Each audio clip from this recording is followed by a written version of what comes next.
अस्सलाम वालेकुम viewers, Malik rabbit farm से मलिक वकास।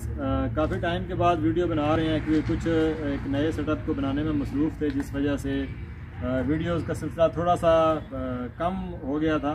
अभी इंशाल्लाह दोबारा से जो है वो इस सिलसिले को शुरू कर रहे हैं और इसी वजह से विज़िट भी हमने कुछ दिनों के लिए रोके हुए थे।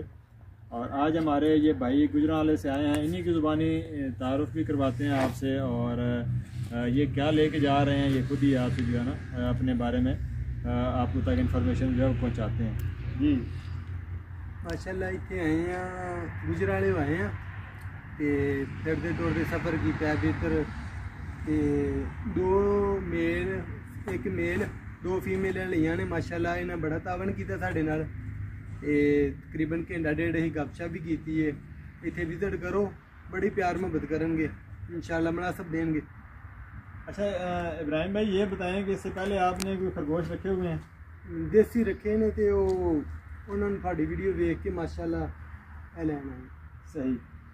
आप लोग भी जो देसी के हवाले से काम कर रहे हैं, इन्होंने वीडियोस वगैरह देखी हैं और उसके बाद इन्होंने इन्फॉर्मेशन कलेक्ट की है कि देसी जो खरगोश फार्मिंग है उसके ऊपर आपको बज़ाहिर कोई ज़्यादा फ़ायदा नहीं है।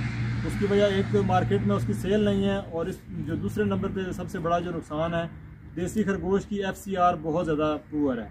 मतलब कि वो 6 महीने में आपका 1 किलो तैयार होता है, जबकि खुराक जो है न्यूजीलैंड वाइट से 3 गुना ज़्यादा खाता है।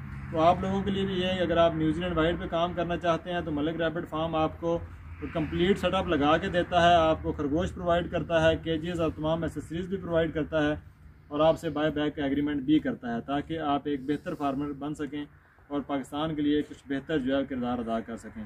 इंशाल्लाह मज़ीद किसी नई वीडियो के साथ फिर हाज़िर होंगे। बहुत शुक्रिया। अल्लाह हाफ़िज़।